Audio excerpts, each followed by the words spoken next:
Are you watching TV9 News? I'm Pratibha. AIMIM has often been called the B team of the BJP. It has even been labelled a vote cutter party. Whichever state it contests in, it divides the minority votes of the opposition, seemingly helping the BJP's cause. But AIMIM chief Asaduddin Owaisi has often maintained that every party is a vote cutter party until it becomes the main political player in a state. AIMIM has had a stellar debut in Gujarat. It has secured 9 seats in Modasa, 7 seats in Godhra and 1 in Bharuch. The success rate has been great for the party. The party fielded 12 candidates, out of which 9 have clinched victories. The most impressive performance was in Godhra, infamous for the riots that took place in 2002. Since that tragedy, Congress has always been winning the municipality, but this time AIMIM stole the thunder.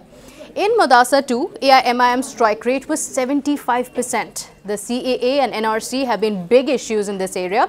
In 2 of the municipalities, in fact, AIMIM has come a distant second to the BJP, but it has relegated the Congress party to a distant third.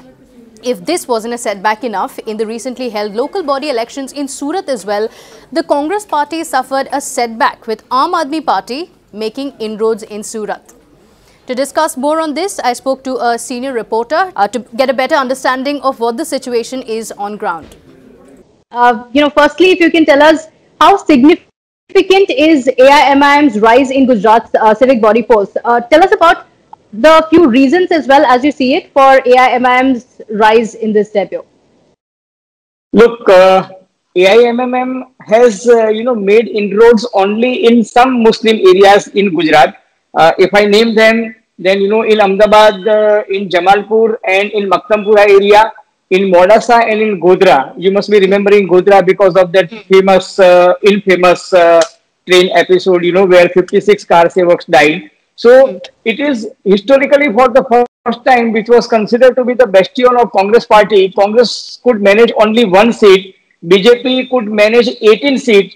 And Mr. Owaisi's party could manage 7 seats. There were total 8 candidates. Out of 8, 7 candidates had won there. And in Godhra Nagar Palika, Mr. Owaisi's party had become, main opposition party. Same thing happened in Modasa also, which was also a strong bastion of Congress party, Muslim-dominated area, where Mr. Owaisi had a public meeting last week. Mr. Owaisi had 3 meetings in Gujarat. One was in Godhra, the other one was in Modasa, and third one was in Ahmedabad. In all the 3 constituencies, Mr. Owaisi could successfully manage to convince voters in Gujarat, and now it is a big threat for Congress party that their main vote bank, because Muslims in Gujarat are obviously ranging between the 11 to 12%.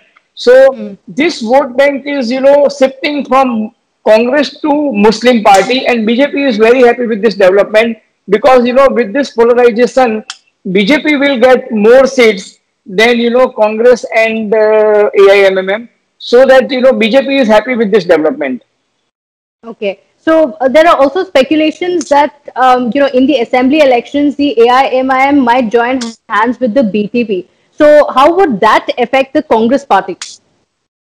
BJP or BTP? BTP. BTP unfortunately could not do well yesterday in Bharuch area because Mr. Owaisi tried to field 10 candidates in Bharuch districts also, which was considered to be the strong bastion of Mr. Ahmed Patel. And there only 1 candidate could win the election from Mr. Owaisi's party. And Mr. Chotu Wasawa, his son, lost election by 2,000 votes, and his right hand, Mr. Anil Wasawa, he also lost. So this time, Chotu Wasawa's BTP party could not do well in Bharuch districts. So it was a setback for Mr. Owaisi and for Mr. Chotu Wasawa, the president of BTP also. But having said this, I think Mr. Owaisi has very bright chances of getting more seats in Ahmedabad. Particularly in Ahmedabad, there are 4 seats where Muslim domination is more than 35%. These areas are like Jamalpur, Kalupur, then Mirzapur, Daryapur and Sahapur. So in these 4-5 constituency, Mr. Owaisi's candidate can do well. And also in Modasa, in Godhra and in couple of other areas in Surat, for example, in Bharuch. So Mr. Owaisi stands good chances of winning 8 to 10 seats in next assembly elections, which is likely to be held in December 2022. Okay. But, if we talk about the Congress party, where does it go from here? Because not just for the AIMIM, we have seen in Surat, Aam Aadmi party as well. Now, after these elections, several of the local leaders have already submitted their resignation. Their morale is low as well. Because in the previous assembly elections, it seemed that for the Congress party, it was posing a serious challenge for the BJP. But now again, it seems like the fight has now been reduced for the second spot. This isn't the first time AIMIM is tasting success in Gujarat. In Ahmedabad Municipal Corporation polls as well, the party won 6 seats. Gujarat has historically been a two-party state. The Congress came close to victory in the last assembly election. But the local body elections show that its support base is vanishing fast. This is becoming an existential crisis for the party in Gujarat. Well, that's all I have for you today. Thank you so much for joining me on this video. Please let me know in the comment section as well what you think of Congress's future in Gujarat. I look forward to that. Please like, share and subscribe to TV9 Digital. I'll see you in the next video. Take care.